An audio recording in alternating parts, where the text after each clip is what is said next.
What's good, BitRushers? My name's D5Brains and you're watching BitRush Crypto.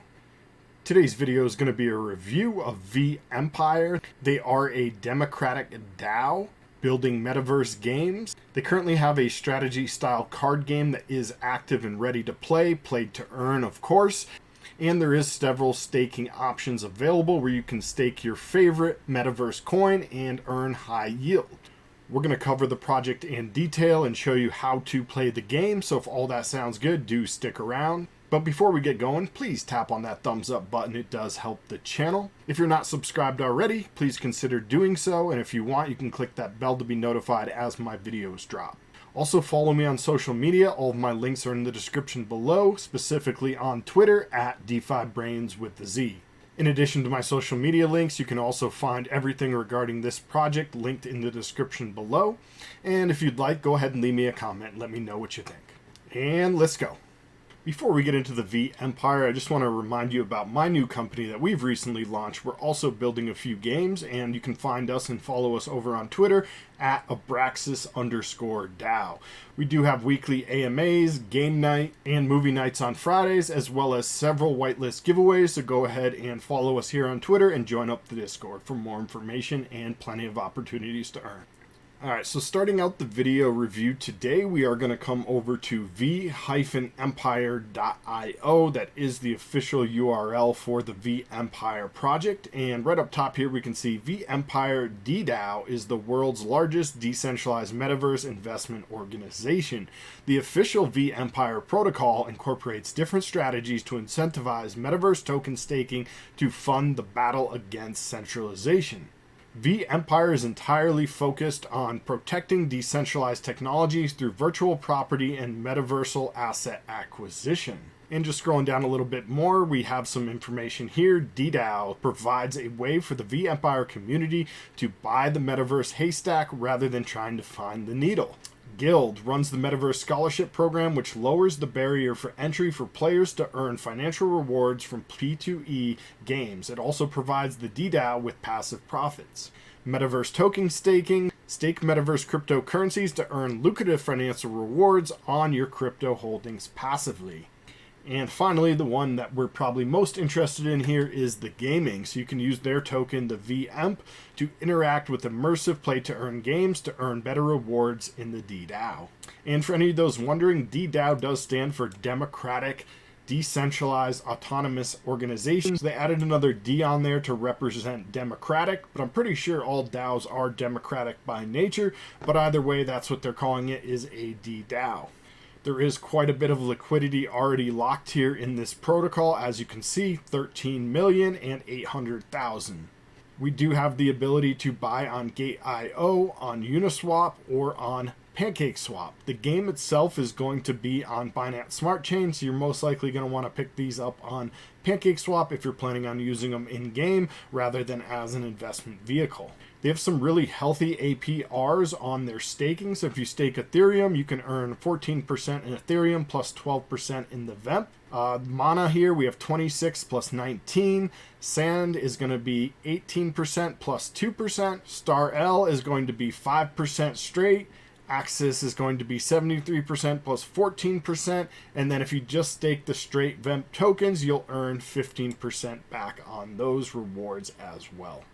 Coming down a little bit more, we do have information about the game. vEmpire, the beginning, is an immersive blockchain-based play-to-earn trading card game that will enable the vEmpire community to strategically battle against each other, playing to earn better financial rewards in the DDAO. You can sign up for their email newsletter here, and they've also been featured on several places, including Forbes, Benzinga, Yahoo, Cointelegraph, CoinDesk, and The Bitcoinist. Coming all the way down to the footer, they do have extensive documentation and all kinds of information about everything you could possibly want, including the team. You can see a little bit about the team. It says, our team has an extensive background in the audiovisual industry, stockbroking, marketing, and storytelling.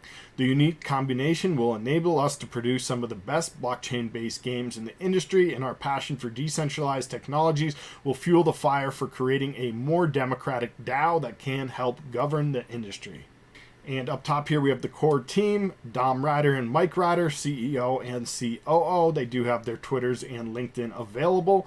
We have Harvey Woods as the marketing operations manager, Jack Dolby, the creator content lead, Petr Gavrilov as the research analyst, and several well-known advisors are also on. You guys can see all of that here. So definitely come on over, check these guys out, but they are fully doxed team of professionals, which is something we definitely want to look for, especially in today's current market with where the NFT and gaming industry is as a whole. There's a lot of rug pulls and a lot of just like projects that aren't delivering on their roadmap. So great to see a fully doxed team of professionals here. Definitely gives you a little check in that box.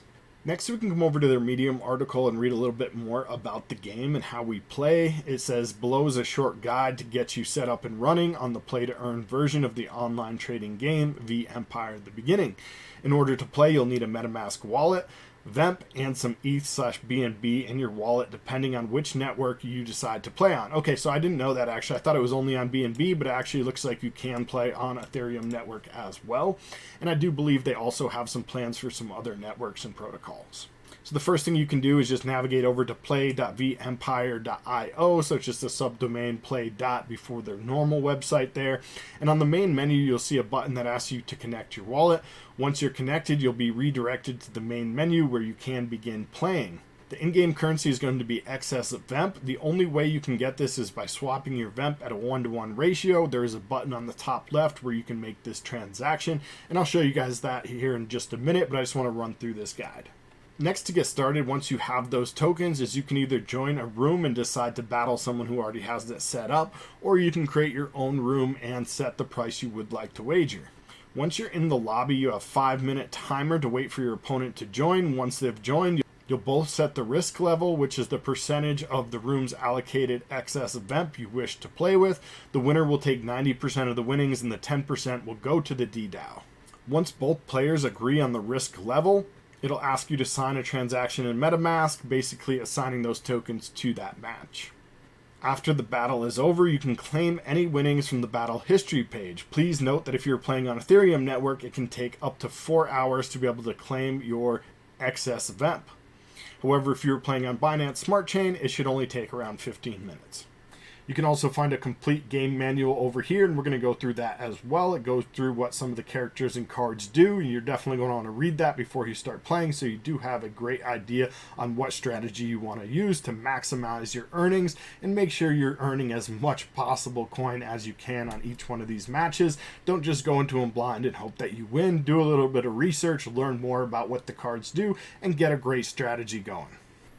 Okay, so we do have a fairly extensive game tutorial or manual. Just coming here, we can see there's like a table of contents. We have lore, which I'm going to kind of skip. We have how to play, which I'm going to just breeze through. And then we have the troop overview. I'm going to go over a bunch of these, and then we'll get into some actual gameplay. So the lore here, just real quickly, after years of quietly building military strength, the time has come for the Empire to expand its borders and seek out a new place to rule. The Empire has its sights on the metaverse, using efficient military training honed over time and the passion of the people. The Empire will soon conquer and absorb everything. All is not unified, as it may seem, however. After the peaceful reign of the former Empire, the two sons vie for the leadership of the powerful Empire. Romulus and Remus never saw eye to eye, and each brother won't let the other get away with unlimited power. So essentially this is going to be a battle between Romulus and Remus. And for any of you guys that aren't history buffs, those are actually two brothers that I believe actually did live in ancient Roman time, and they're actually the ones that founded the city of the Rome, and I believe Rome was actually named after Romulus. And we just have real quick that Romulus is a strong leader of men who wins the hearts of his people with responsibility, promises of power and wealth, while Remus is the true son of the wolf. He is sly, cunning, and he will use underhanded tactics in order to gain an advantage in battle. He may not be as popular as Romulus, but he will not be as easily when it comes to playing the long game. So two kind of just different strategies. One's more like trickery and different things, long play, more tactics, and Romulus is essentially just straightforward military force.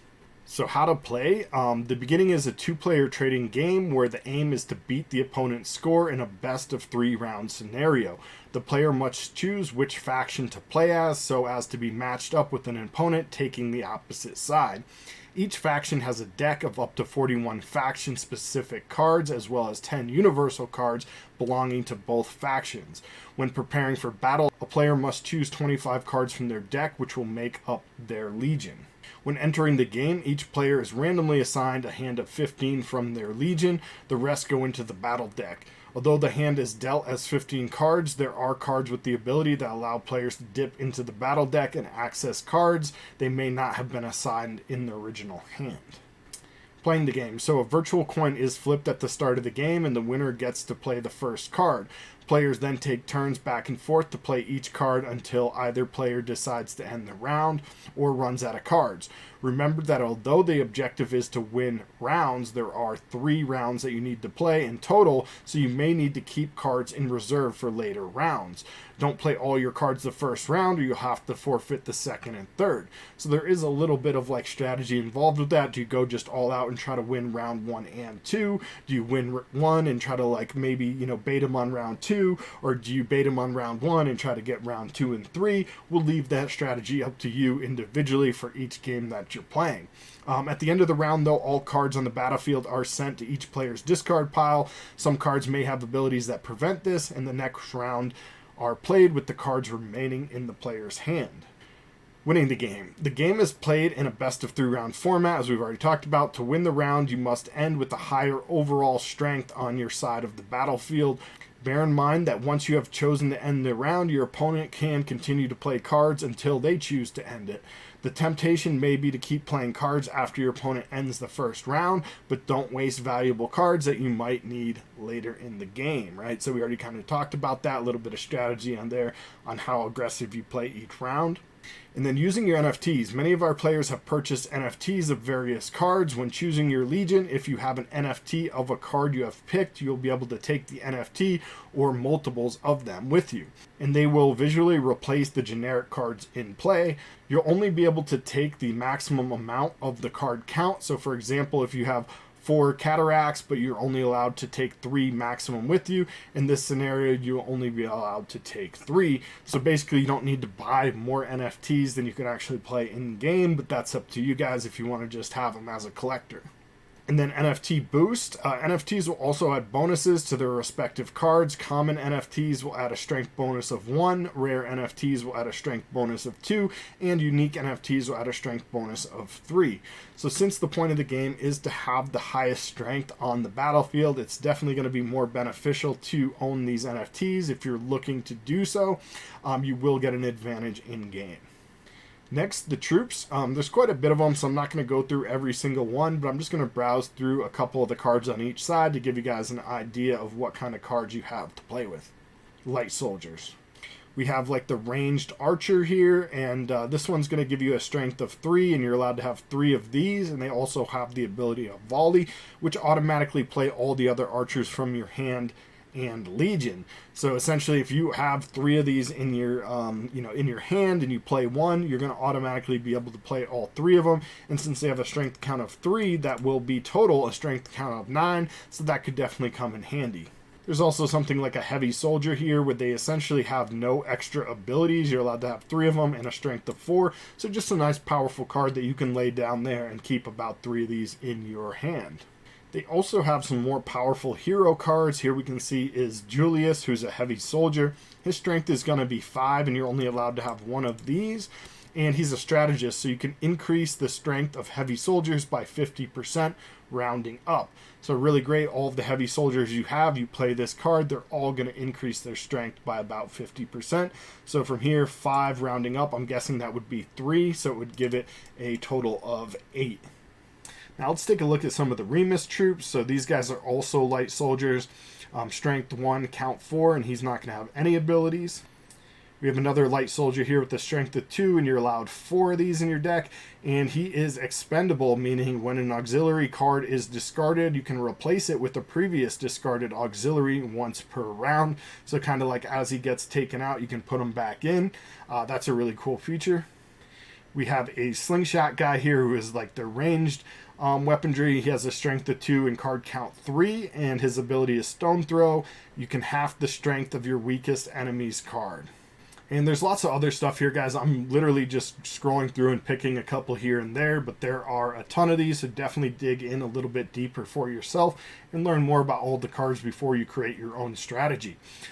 Finally here we do have a heavy soldier, strength 4, card count 3, and he is bought and paid for. If still active after winning the round, the card remains on the playing field during the following round. So that's a really great feature right there. Normally you would kind of wipe your deck and put them in the discard pile, but these guys are going to actually be able to play the entire time. So essentially these are going to be ones that you want to get out on the battlefield as early as possible, because you will be able to play them all 3 rounds. And ending on one of the Remus heroes here, we do have a scout whose strength is 4 and his card count is only 1.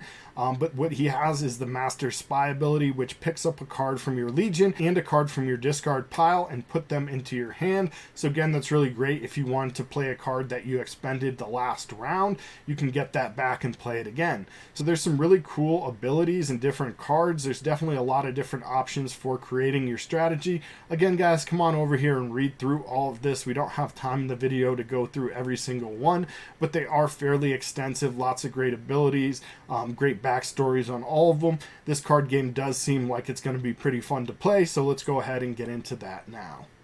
So the first thing we're going to need to do to play this game is to get some of the VEMP token. I'm going to be playing on Binance Smart Chain because it is a lot less in gas fees and everything like that. So let's go over to PancakeSwap and pick ourselves up some. From the main token page, you can see all of the information and trading data and everything like that if you're interested in investing or whatever. For us for today, we're not going to be buying a whole lot, just enough to get it done and play the game. So from here, we're just coming to the top and we are going to click trade.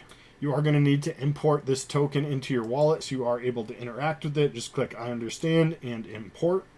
From here, we want to just do a swap here because we want to buy the VEMP token. And we're going to choose the token that we're looking to trade from, which in our case is going to be BNB. We're also going to need to connect our wallet if you haven't done so already. Okay guys, I was planning on trading some of these coins and doing an example gameplay for you, but for whatever reason PancakeSwap is giving me issues. It's not letting me connect my wallet here. I've tried several times. I restarted my computer trying again, and so it has nothing to do with the game, nothing to do with vEmpire or their platform. This is entirely a problem with PancakeSwap. I cannot get my wallet to connect, and if I can't connect my wallet and trade those coins, I'm not able to play the game. But what I'm going to do instead is just go through a quick tutorial that they've created on their website, on their YouTube channel, and just show you an example of some gameplay. Okay, so you're going to start out at a screen like this, and you're going to essentially just create your own room or join one that's already been created by somebody else if you're just ready to battle and you don't care about which side you're on. You also have the ability to view all of your battles here at Battle History.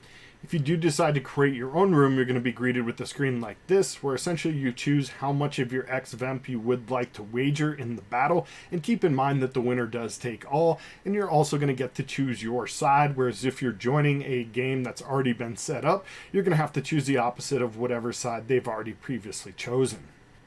Next, you're going to just wait around for somebody to join up, but there is a maximum of, a few minutes here, so you're not going to have to wait super long, and it does cut down on the amount of players that are AFK or whatever, trying to play in the background and not paying attention.